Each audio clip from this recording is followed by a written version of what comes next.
Amis internautes, bonjour. Aujourd'hui, on se retrouve à la boutique Jardin de Provence avec Sandrine et Rosine et ils vont nous montrer comment faire des bouquets de mariés. Mesdames, c'est à vous de jouer. À l'attaque. Donc, nous avons préparé à l'avance nos fleurs. Nous en avons chacune un à faire dans le même style, champêtre. 2 bouquets de forme ronde. On nettoie bien donc nos tiges. On retire bien les épines des roses pour que notre mariée ne se pique pas. On retire toutes les petites feuilles susceptibles de se retrouver dans la main pour que ça ne sointe pas dans la main de la mariée. Et on s'est étalé chacune de notre côté nos fleurs pour travailler. Donc on y va. Donc pour moi c'est du gypsophile, de l'œillet de poète vert, ça c'est très beau, de la rose avalanche, des œillets, de la matricaire, de la rose branchue, des lisianthus, du panicum fontaine et quelques petites feuilles de dracéna. Ça c'est pour moi et Rosine. Du lisianthus, des roses pâles, des œillets verts, de la rose plus tendre et de la matricaire. C'est comme un bouquet rond, c'est le même principe qu'un bouquet rond, c'est-à-dire que l'on va faire une vrille. La vrille c'est tête à gauche, tige à droite. La seule différence c'est qu'en fait on va prendre les tiges beaucoup plus hautes pour faire vraiment un petit bouquet. Il n'est pas question de faire un truc de 30 cm de diamètre pour nous marier. Et on ne met aucun feuillage à l'intérieur. Le but c'est que toutes les fleurs soient bien les unes contre les autres de façon à ce que la mariée puisse manipuler son bouquet dans tous les sens sans qu'elle ne perde de fleurs en cours de chemin. C'est parti!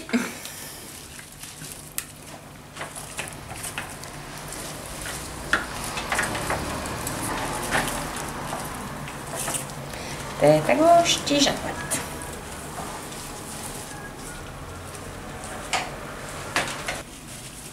Et toutes les fleurs sont vraiment très tassées les unes sur les autres. Et au final, on va se retrouver avec des petites boules. Donc là, j'ai pratiquement le volume entier de mon bouquet. Et je vais surtout maintenant descendre de façon à créer une forme arrondie.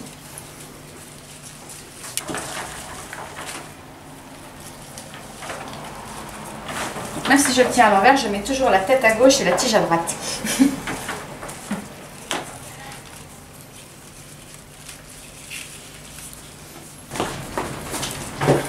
Pas très élégant comme geste, mais très efficace. Un petit peu de sautilleur, parmacelle, pardon, pour fixer l'ensemble. Voilà, la forme est faite. Et par la suite, on va couper à une bonne main pour que la mariée n'ait pas de problème pour le tenir, puisque là, sur ce coup-là, il s'agit d'un bouquet de mariée. Et les tiges, même coupées au sécateur. Toujours en biais. Toujours en biais. Parce que déjà, je vais le remettre à l'eau et ça permettra de mieux hydrater le bouquet. Et aussi parce que c'est beaucoup plus joli que des tiges coupées droites.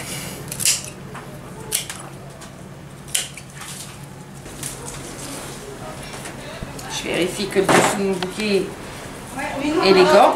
J'ai un petit peu de trou là, je vais me resservir de mes petites branches de gypsophile que j'ai démontées pour compléter les petits trous.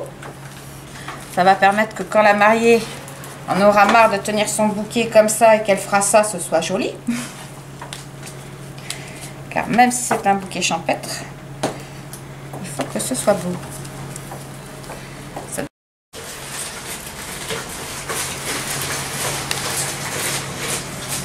Moi, la finition sur ce bouquet est très simple. Elle veut simplement de la toile de jute. Donc comme ma toile de jute, elle est un petit peu trop longue par rapport au fait que je dois laisser apparaître très légèrement le bas des tiges. Je vais la remonter un tout petit peu. Ça sera plus confortable pour la mariée.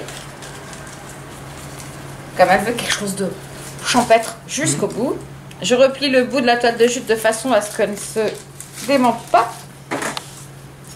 Voilà. Je triche.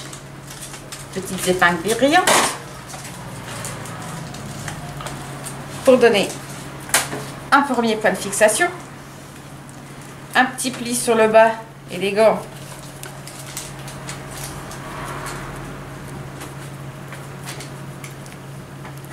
Pour un deuxième point de fixation. Et je vais lui mettre quelques épingles discrètement dans le haut qui traverse au milieu des tiges pour que le ruban ne glisse pas. On prend un dessous propre.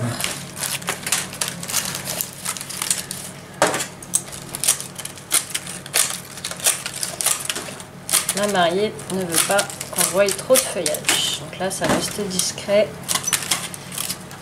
tout en étant propre. Hop.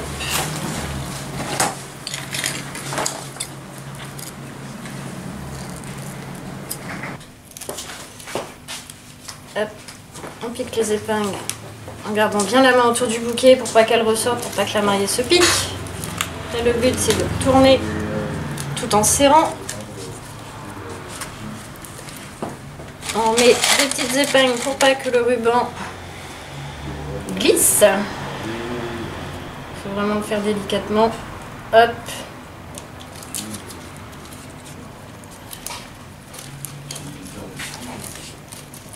Voilà, on en met une petite là.